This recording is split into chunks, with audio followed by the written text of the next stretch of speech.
ನನ್ನ ನೆಚ್ಚಿನ ವಿದ್ಯಾರ್ಥಿಗಳೇ ಹಾಗೂ ನನ್ನ ಸ್ನೇಹಿತರೆ ಹಾಗೂ ನನ್ನ ಈ ಚಾನಲನ್ನು ಆಸಕ್ತಿಯಿಂದ ಅಭಿರುಚಿಯಿಂದ ನೋಡುತ್ತಿರುವ ವೀಕ್ಷಕರೇ, ಈಗ ನಮ್ಮ ಇಂದಿನ ಶಿಕ್ಷಣ ಮತ್ತು ಬೋಧನೆಯ ಬಗ್ಗೆ ಕೆಲವೊಂದು ಮಾಹಿತಿಗಳನ್ನು ವಿಷಯಗಳನ್ನು ತಿಳಿಸುವ ಅಂಥೇಳಿ ಶಿಕ್ಷಣ ಮತ್ತು ಬೋಧನೆ ಎಂಬ ಒಂದು ಲೇಖನವನ್ನು ಇಲ್ಲಿ ಪ್ರಸ್ತುತಪಡಿಸಲಾಗಿದೆ. ಇದರಲ್ಲಿ ನಮಗೆ ಗೊತ್ತಿದ್ದನ್ನು ನಾವು ಸ್ವಲ್ಪ ವಿವರವಾಗಿ ಬರೆದಿರುತ್ತೇನೆ. ಇಲ್ಲಿ ಶಿಕ್ಷಣ ಮತ್ತು ಪಾಠಶಾಲೆಗಳು ಅಂದರೆ ಏನು, ಪಾಠಶಾಲೆಗಳು ಅಂದರೆ ಏನು ಅಂತ ಹೇಳಿದರೆ ಅದು ಎಲ್ಲಿಯೇ ಗೊತ್ತಿರುವಂಥ ವಿಷಯವೇ, ಆದರೂ ಅದನ್ನು ಸ್ವಲ್ಪ ವಿವರವಾಗಿ ಇಲ್ಲಿ ಬರೆಯಲಾಗಿದೆ ಅಷ್ಟೇ. ಶಿಕ್ಷಣ ಮತ್ತು ಪಾಠಶಾಲೆಗಳು ಅಂದರೆ ನಮ್ಮ ವ್ಯಕ್ತಿತ್ವವನ್ನು ರೂಪಿಸುವ ಧ್ಯಾನ ದೇಗುಲಗಳು. ಅಂದರೆ ನಾವು ಯಾವ ರೀತಿ ಪಾಠವನ್ನು ಅಭ್ಯಾಸ ಮಾಡಬೇಕು, ಯಾವ ರೀತಿ ಮುಂದೆ ಬರಬೇಕು, ಆಮೇಲೆ ಮುಂದಿನ ಜೀವನದಲ್ಲಿ ನಾವು ಯಾವ ರೀತಿ ಜೀವನ ಮಾಡಬೇಕು, ಯಾವ ರೀತಿ ರೂಢಿಸಿಕೊಳ್ಳಬೇಕು, ಅದನ್ನು ಇಲ್ಲಿ ಬರೆದು ವಿದ್ಯಾರ್ಥಿಗಳಿಗೆ ಇದು ಸಹಾಯ ಆಗಲಿ, ಅದರಿಂದ ಏನಾದರೂ ಆಗಬಹುದು ಎಂಬ ದೃಷ್ಟಿಯಿಂದ ಇದನ್ನು ಬರೆದಿದ್ದೇನೆ.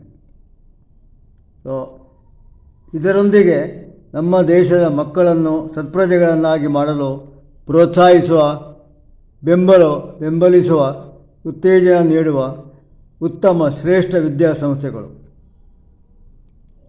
ಇದಕ್ಕೆ ಪೂರಕವಾಗಿ ಶಿಕ್ಷಕರು ಮತ್ತು ಶಿಕ್ಷಕಿಯರು ಶ್ರದ್ಧೆ ಜವಾಬ್ದಾರಿಯೊಂದಿಗೆ ಮನಃಪೂರ್ವಕವಾಗಿ ಉತ್ತಮ ಬೋಧನೆ ಮತ್ತು ಮಾರ್ಗದರ್ಶನ ನೀಡುತ್ತಾರೆ.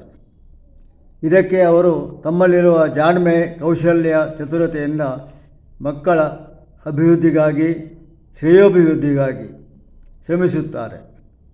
ಈ ರೀತಿ ವಿದ್ಯಾರ್ಥಿಗಳಿಗೆ ಒಳ್ಳೆಯ ಮಾರ್ಗದರ್ಶನ ನೀಡಿ ಉತ್ತಮ ಶಿಕ್ಷಣಕ್ಕೆ ಭದ್ರವಾದ ಬುನಾದಿಯನ್ನು ನಿರ್ಮಿಸಲು ಪ್ರಮುಖವಾದ ಮಹತ್ತರವಾದ ಪಾತ್ರವನ್ನು ವಹಿಸುತ್ತಾರೆ. ಇಲ್ಲಿ ಭದ್ರವಾದ ಬುನಾದಿ ಅಂತ ಹೇಳಿದರೆ ನಾವು ಯಾವ ರೀತಿ ಕಟ್ಟಡಗಳಿಗೆ ಅಥವಾ ದೊಡ್ಡ ದೊಡ್ಡ ಬಿಲ್ಡಿಂಗ್ಗಳಿಗೆ, ಅಪಾರ್ಟ್ಮೆಂಟ್ಗಳಿಗಾಗಲಿ ಅಥವಾ ಯಾವುದೇ ಇರಲಿ, ಅದಕ್ಕೆ ಮುಖ್ಯ ಬುನಾದಿ ಅಂದರೆ ಫೌಂಡೇಶನ್. ಆ ಫೌಂಡೇಶನ್ ಭದ್ರವಾಗಿದ್ದರೆ ಅದು ಯಾವ ಥರದ ತೊಂದರೆಯೂ ಬರೋದಿಲ್ಲ. ಕೆಲವು ಕಡೆ ಸರಿಯಾದ ಬುನಾದಿಯನ್ನು ಅಥವಾ ಅದಕ್ಕೆ ಪಂಚಾಂಗ ಅಂತೂ ಹೇಳ್ತಾರೆ. ಫೌಂಡೇಶನ್ ಸರಿಯಾಗಿಲ್ಲದಿದ್ದರೆ ಕಟ್ಟಿದ ಅಥವಾ ಯಾವುದೇ ಕೆಲಸ ಆಗಲಿ ಅದಕ್ಕೆ ಆ ಕೆಲಸಕ್ಕೆ ಸರಿಯಾದ ಬುನಾದಿ ಮಾಡದಿದ್ದರೆ, ಅದರ ವ್ಯವಸ್ಥೆಯನ್ನು ಮಾಡದಿದ್ದರೆ ಅದು ಮುಂದೆ ತುಂಬ ತೊಂದರೆ ಆಗುತ್ತದೆ, ಭವಿಷ್ಯದಲ್ಲಿ ತೊಂದರೆ ಆಗುತ್ತದೆ.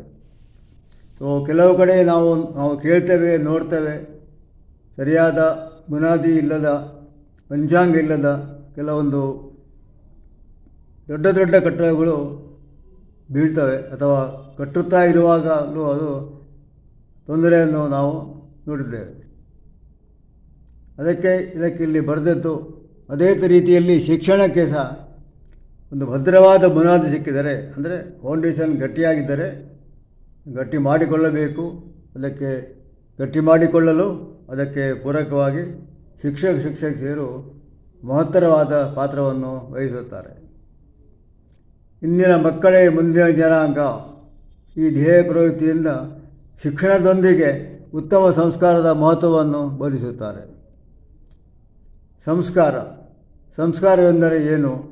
ಸಂಸ್ಕಾರವೆಂದರೆ ನಾವು ಪಾಲಿಸಬೇಕಾದ, ಅನುಸರಿಸಬೇಕಾದ ರೀತಿಗಳು, ನೀತಿ ನಿಯಮಗಳು, ಶಿಸ್ತು ಮತ್ತು ಸ್ವಚ್ಛತೆ ಇದನ್ನು ಅಳವಡಿಸಿಕೊಂಡು ವಿನಯಶೀಲತೆಯಾಗಿ, ಅಂದರೆ ಕರ್ಟಸಿ ಅಂತ ಹೇಳ್ತೇವೆ ಇಂಗ್ಲೀಷಲ್ಲಿ, ವಿನಯಶೀಲರಾಗಿ ನಾವು ಬದ್ಧರಾಗಿರಬೇಕು. ಹಾಗೂ ಒಳ್ಳೆಯ ನಡತೆಗಳೊಂದಿಗೆ ಹಸನ್ಮುಖಿಯಾಗಿ ಸಮಾಜದಲ್ಲಿ ಎಲ್ಲರೊಂದಿಗೆ ಬೆರೆತು ಉತ್ತಮ ಸ್ಥಾನವನ್ನು ಗಳಿಸಿ ಆದರ್ಶವಾಗಿ ತಮ್ಮ ಜೀವನವನ್ನು ನಡೆಸಿಕೊಳ್ಳಬೇಕು. ಅಂದರೆ ವಿದ್ಯಾರ್ಜನೆ ಇಲ್ಲ ಆದ ನಂತರ ಸಹ ಇದು ನಮಗೆ ತುಂಬ ಅಗತ್ಯ ಬೇಕಾಗ್ತದೆ. ಇದು ಇಲ್ಲದೆ ನಾವು ಮುಂದೆ ಹೋಗೋದು ಇದನ್ನು ಅರ್ಥ ಮಾಡಿಕೊಂಡು ಹೋದರೆ ಮುಂದೆ ಹೋಗಲು ನಮಗೆ ಯಾವ ತೊಂದರೆ ಆಗುವುದಿಲ್ಲ. ಅದಕ್ಕೋಸ್ಕರ ಇದು ವಿದ್ಯಾರ್ಥಿನಿಯರನ್ನು ಸತ್ಪ್ರಜೆಗಳನ್ನಾಗಿ ಮಾಡಲು ಇವರು ಶ್ರಮಿಸುತ್ತಾರೆ ಹಾಗೂ ಎಲ್ಲ ಕ್ಷೇತ್ರಗಳಲ್ಲಿ ಭಾಗವಹಿಸುವಂತೆ ಪ್ರೇರಣೆಯನ್ನು ನೀಡಲು ಪ್ರಾಮಾಣಿಕತೆಯಿಂದ ಶ್ರಮಿಸುತ್ತಾರೆ. ಈಗ ಇದರ ಇನ್ನೊಂದು ಭಾಗ ಗುರು ಅಂತ ಹೇಳ್ತೇವೆ ನಾವು. ಗುರು ಅಂದರೆ ನಮಗೆ ಪಾಠವನ್ನು ಕಲಿಸುವಂಥ, ವಿದ್ಯೆಯನ್ನು ಕಲಿಸುವಂಥ ಆ ಶ್ರೇಷ್ಠತೆಯನ್ನು ಹೊಂದಿರುವಂಥ ಒಂದು ಸ್ಥಾನ. ಸೊ ಇಲ್ಲಿ ಗು ಅಂತ ಹೇಳಿದರೆ ಅಂಧಕಾರ, ಕತ್ತಲೆ. ರು ಅಂತ ಹೇಳಿದರೆ ಸುಜ್ಞಾನ, ಬೆಳಕು, ಪ್ರಕಾಶಮಾನವಾದ. ಸೊ ಜ್ಞಾನದ ಕತ್ತಲೆಯನ್ನು ಹೋಗಲಾಡಿಸಿ. ಇಲ್ಲಿ ಅಂಧಕಾರ, ಕತ್ತಲೆ ಅಂತ ಹೇಳಿದರೆ ನಾವು ಹೊರಗೆ ಹೋಗುವಾಗ ಸಿಗುವಂಥ ಕತ್ತಲೆ ಅಲ್ಲ, ಅಂಧಕಾರ ಅಲ್ಲ, ಅಥವಾ ಗೋಡೌನ್ಗಳಾಗಲಿ ಅಥವಾ ಗುಹೆಗಳಾಗಲಿ ಆ ಅಂಧಕಾರ ಅಲ್ಲ. ಇಲ್ಲಿ ಅಂಧಕಾರ ಇರುವುದು ನಮ್ಮ ಜ್ಞಾನದಲ್ಲಿ ಇರುವಂಥ ಕತ್ತಲೆ. ಅಂದರೆ ಅದಕ್ಕೆ ಸರಿಯಾಗಿ ಪೂರಕವಾಗಿ ನಮಗೆ ಮಾರ್ಗದರ್ಶನ ಸಿಕ್ಕಿದರೆ ನಾವು ಜ್ಞಾನದ ಕತ್ತಲೆಯನ್ನು ಹೋಗಲಾಡಿಸಿ ಬೆಳಕಿನ ಜ್ಯೋತಿಯನ್ನು ಬೆಳಗಿಸಬಹುದು. ಆ ಜ್ಯೋತಿಯನ್ನೇ ಬೆಳಗಿಸುವವನೇ ಗುರು ಅಂತ ನಾವು ಹೇಳಬಹುದು. ಸೊ ಅವರಿಗೆ ಒಂದು ಉತ್ತಮ ಸ್ಥಾನವಿದೆ ಹಾಗೂ ಅವರಿಗೆ ಒಂದು ಉತ್ತಮ ಜ್ಞಾನ ಸಹ ಇರುತ್ತದೆ. ಅವರು ತುಂಬ ಜ್ಞಾನವನ್ನು ಪಡೆದುಕೊಂಡು ನಂತರ ಬೋಧನೆಗೆ ಬರ್ತಾರೆ. ಬೋಧನೆ ಅಂದರೂ ಒಂದು ಕಲೆ. ನಾವು ಬೇರೆ ಬೇರೆ ರೀತಿಯ ನಮ್ಮ ವೃತ್ತಿಗಳನ್ನು ಮಾಡ್ತೇವೆ. ಯಾವ ವೃತ್ತಿಯನ್ನು ನಾವು ಮಾಡಿದರೂ ಅದರಲ್ಲಿ ಒಂದು ಕಲೆ ಬೇಕಾಗ್ತದೆ, ಮಾಡುವಂಥ ನೈಪುಣ್ಯತೆ ಬೇಕಾಗ್ತದೆ. ಅದು ಕಲೆ ಅಂತ ಹೇಳ್ತೇವೆ. ಸೊ ಕಲಿತ ವಿದ್ಯೆಗಿಂತಲೂ ಬೋಧಿಸುವುದು ಅತ್ಯಂತ ನಿಪುಣತೆ, ಜಾಣ್ಮೆಯ ಪ್ರಕ್ರಿಯೆ. ಇಂತಹ ಪ್ರಕ್ರಿಯೆ ಚತುರತೆ ಕರಗತವಾದರೆ ಮಾತ್ರ ನಿರರ್ಗಳವಾಗಿ ತಜ್ಞರಾಗಿ ಬೋಧಿಸಲು ನಿಪುಣತೆಯನ್ನು ಸಾಧಿಸಬಹುದು. ಇಲ್ಲಿ ನಿರರ್ಗಳ ಅಂತ ಹೇಳಿದರೆ ಇಂಗ್ಲೀಷಲ್ಲಿ ನಿಮಗೆ ಬಂದಿರಬಹುದು. ಫ್ಲೂಯೆಂಟ್ ಅಂತ ಹೇಳ್ತಾರೆ. ಅಂದರೆ ಯಾವುದೇ ಅಡಚಣೆ ಇಲ್ಲದೆ, ಯಾವುದೇ ಒಂದು ಭಯವಿಲ್ಲದೆ ಕ್ಲಾಸಲ್ಲಿ ಅಥವಾ ಕಾಲೇಜಲ್ಲಿ ಅಥವಾ ಯಾವುದೇ ಒಂದು ಸಭೆ ಸಮಾರಂಭಗಳಲ್ಲಿ ಮಾತಾಡಲು ನಿರರ್ಗಳತೆ ಬೇಕು. ಅದಕ್ಕೆ ನಾವು ಇಂಗ್ಲೀಷಲ್ಲಿ ಫ್ಲೂಯೆಂಟ್ ಅಂತ ಹೇಳ್ತೇವೆ. ಆ ಪ್ರತಿಕ್ರಿಯೆ ಅಥವಾ ಭಾಷಣ ಮಾಡುವಂಥದ್ದು ಹಾಗೂ ಬೋಧನೆ ಮಾಡುವಂಥದ್ದು ಅದೊಂದು ನಿಪುಣತೆ ಬೇರೆ. ಅದನ್ನು ನಾವು ಕರಗತ ಮಾಡಿಕೊಂಡು ವಿದ್ಯಾರ್ಥಿಗಳಿಗಾಗಲಿ ಇತರ ಯಾವುದೇ ಒಂದು ಸಭ್ಯ ಸಮಾರಂಭಗಳಲ್ಲಿ ನಾವು ಮಾತಾಡಬಹುದು. ಮಾತಾಡೋದಕ್ಕೆ ನಮ್ಮ ನಿಪುಣತೆ ಮುಖ್ಯ, ಜಾಣ್ಮೆ ಮುಖ್ಯ, ಕೌಶಲ್ಯತೆ ಮುಖ್ಯ. ಅದಕ್ಕೆ ವಿದ್ಯೆಗಿಂತಲೂ ಬೋಧಿಸುವುದು ಅತ್ಯಂತ ಜಾಣ್ಮೆಯ ಕೆಲಸ. ಇಂತಹ ಈ ಕೌಶಲ್ಯವನ್ನು ನಾವು ಕರಗತವಾಗಿ ಮಾಡಿಕೊಂಡರೆ, ಅಂದರೆ ಫ್ಲೂಯೆಂಟಾಗಿ ಮಾಡಿಕೊಂಡರೆ ತಜ್ಞರಾಗಿ ಬೋಧಿಸಲು ನಾವು ಬೋಧಿಸಿ ನಂತರ ನಾವು ನಿಪುಣತೆಯನ್ನು ಸಾಧಿಸಬಹುದು. ಸೊ ಇದರೊಂದಿಗೆ ಇವರಿಗೆ ವಿದ್ಯಾ ಸಂಪತ್ತು, ಜ್ಞಾನ ಸಂಪತ್ತು, ಧ್ವನಿ ಸಂಪತ್ತು ಮತ್ತು ವಾಗ್ಮಯ ಸಂಪತ್ತು ಗಳಿಸಿಕೊಂಡು ತಜ್ಞರಾಗಿ ಚತುರತೆಯಿಂದ ಬೋಧಿಸಲು ಶಕ್ತರಾಗಿರ್ತಾರೆ. ಅದೇ ರೀತಿ ಅದನ್ನು ಪೂರಕವಾಗಿ ಪರಿಪೂರ್ಣತೆಯೊಂದಿಗೆ ಸಫಲತೆಯನ್ನು ಹೊಂದಬಹುದು.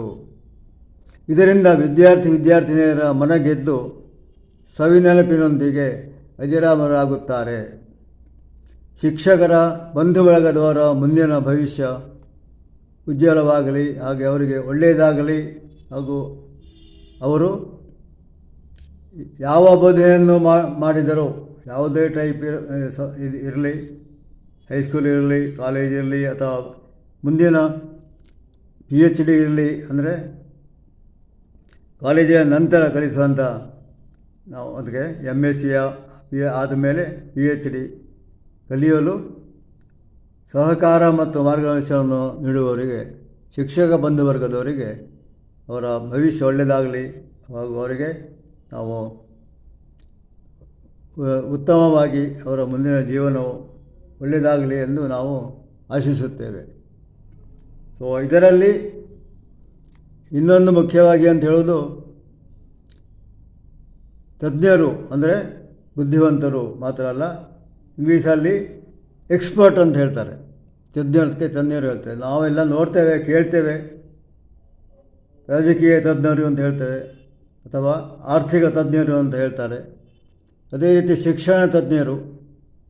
ಸೊ ಶಿಕ್ಷಣ ತಜ್ಞರು ನಮ್ಮ ದೇಶದಲ್ಲಿ ತುಂಬ ಆಗಿ ಹೋಗಿದ್ದಾರೆ. ಸೊ ಅವರು ಗಳಿಸಿದಂಥ ಜಾಣ್ಮೆ, ಗಳಿಸಿದಂಥ ಅವರು ವಿದ್ಯೆ, ಅದರಿಂದ ಸಮಸ್ತ ದೇಶಕ್ಕೆ ಸಹ ಅವರು ಒಂದು ಉತ್ತಮ ಮಾರ್ಗದರ್ಶನವನ್ನು ನೀಡ್ತಾ ಇದ್ದಾರೆ ಈಗಲೂ. ಅದರಲ್ಲಿ ಒಂದು ಉದಾಹರಣೆ ನಾವು ಡಾಕ್ಟರ್ ರಾಧಾಕೃಷ್ಣನ್ ಅಂತ ಹೇಳ್ಬೋದು. ಅವರು ವೃತ್ತಿಯಿಂದ ಅವರು ಶಿಕ್ಷಕರು ಮೊದಲು, ಆಮೇಲೆ ಪ್ರೊಫೆಸರ್ ಆದರು, ಅವ್ರದ್ದು PhD ಆಯಿತು. ಅದು ಇಲ್ಲಿಯವರೆಗೆ ಅಂತ ಹೇಳಿದರೆ ಅವರು ಪಾಠ ಮಾಡುವಾಗ ಒಂದು ನಿದರ್ಶನ, ಯಾರು ಪಿನ್ ಪಾಯಿಂಟ್ ಸೈಲೆಂಟ್ ಆಗಿ ಕೇಳ್ತಾ ಇದ್ದೀರಂತೆ. ಅಂದರೆ ಅಷ್ಟು ಅವರಲ್ಲಿ ಒಂದು ಆಕರ್ಷಣೀಯ ವ್ಯಕ್ತಿತ್ವ ಇತ್ತು. ಅವರು ಪರದೇಶಗಳಿಗೆ ಹೋಗಿ ಸಹ ಅವರು ಕಾಲೇಜಲ್ಲಿ ಮತ್ತು ಈ ಬೇರೆ ಬೇರೆ ವೃತ್ತಿಗಳಲ್ಲಿ ಅವರು ಬೇರೆ ಬೇರೆ ಬೇರೆ ಬೇರೆ ವೃತ್ತಿಗಳಲ್ಲಿ ಅವರು ಭಾಷಣವನ್ನು ಹಾಗೂ ಕ್ಲಾಸ್ ತಗೊಂಡು ಬೋಧನೆಯನ್ನು ಮಾಡಿದ್ದಾರೆ. ಕೊನೆಗೆ ಅವರು ಉಪರಾಷ್ಟ್ರಪತಿ ಆದರು. ಆನಂತರ ಅವರು ರಾಷ್ಟ್ರಪತಿ ಆದರು. ಅಂತಹ ಒಂದು ವ್ಯಕ್ತಿತ್ವ ಅವರಿಗೆ ಮೂಲ ಶಿಕ್ಷಕ ವ್ಯಕ್ತಿ. ಸೊ ಅದೇ ರೀತಿ ನಾವು ಶಿಕ್ಷಕ ವರ್ಗಕ್ಕೆ ಇನ್ನೊಮ್ಮೆ ಒಂದು ಉತ್ತಮ ಭವಿಷ್ಯವಾಗಲಿ ಎಂದು ಹಾರೈಸಿ ಇಲ್ಲಿಗೆ ಈ ಶಿಕ್ಷಣ ಬೋಧನೆಯ ಒಂದು ಸಣ್ಣ ತುಣುಕನ್ನು ಮುಗಿಸುತ್ತೇನೆ. ಈ ಕೊನೆಯದಾಗಿ ಬರೆದಿದೆ ಇಲ್ಲಿ, ಸತ್ಪುರುಷರು ಎಲೆಮರೆಯ ಕಾಯಿಯಂತೆ ಕಾರ್ಯಪ್ರಯುಕ್ತರಾಗಿರುತ್ತಾರೆ. ಅಂದರೆ ಎಲೆಮರೆಯ ಹಾಗೆ ಅಂದರೆ ಎಕ್ಸಾಂಪಲ್ ನಾವು ಹೇಳ್ಬೋದು, ಮರದಲ್ಲಿ ಇದ್ದಂಥ ಹಣ್ಣುಗಳು ಎಲೆ ಹಿಂದೆ ಇರ್ತದೆ, ಅದು ನಮಗೆ ಕಾಣೋದಿಲ್ಲ. ಆದರೆ ಅದು ಹಣ್ಣೆ, ಅದಕ್ಕೆ ರುಚಿಯಲ್ಲಿ ಏನು ಹೆಚ್ಚಾಗುವುದಿಲ್ಲ. ಅದರ ಮೇಲೆ ಎಲೆಗಳು ಬಂದು ಅದು ಕಾಣೋದಿಲ್ಲ ನಮಗೆ, ಆದರೆ ಅದರ ರುಚಿ ಒಂದೇ. ಅದೇ ಥರ ಈ ದೊಡ್ಡ ದೊಡ್ಡ ವ್ಯಕ್ತಿಗಳು, ಅವರು ಯಾರೇ ಇರಲಿ, ಅವರಿಗೆ ಅವರ ಕೆಲಸವನ್ನು ಅವರು ಪ್ರಾಮಾಣಿಕತೆಯಿಂದ ಮಾಡ್ತಾ ಮಾಡಿದ್ದಾರೆ.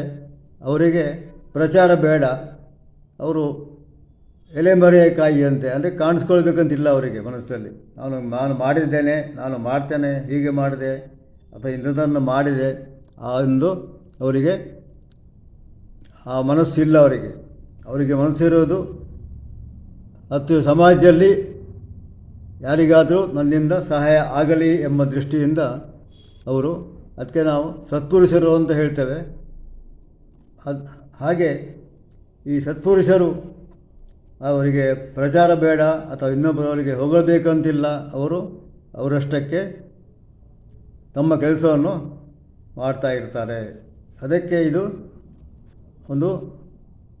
ಸಹ ಒಂದು ಗಾದೆಯಾಗಿ ಇದೆ, ಸತ್ಪುರುಷರು ಎಲೆಮರೆಯಂತೆ ಕಾರ್ಯನಿರ್ವಹಿಸುತ್ತಾರೆ. ಸೊ ಇಲ್ಲಿಗೆ ಒಂದು ಪುಟ ಆಯಿತು. ಇನ್ನು ಮುಂದಿನ ಇದರಲ್ಲಿ ನಾವು ಇನ್ನೂ ಸ್ವಲ್ಪ ವಿವರಣೆ ಕೊಡುವ ಅಂತ ಇದ್ದೇನೆ. ಅದು ಇನ್ನೊಂದು ಎಪಿಸೋಡಲ್ಲಿ, ಇನ್ನೊಂದು ಕಂತಿನಲ್ಲಿ ಅದನ್ನು ಹೇಳುತ್ತೇನೆ. ಎಲ್ಲರಿಗೂ ಧನ್ಯವಾದಗಳು.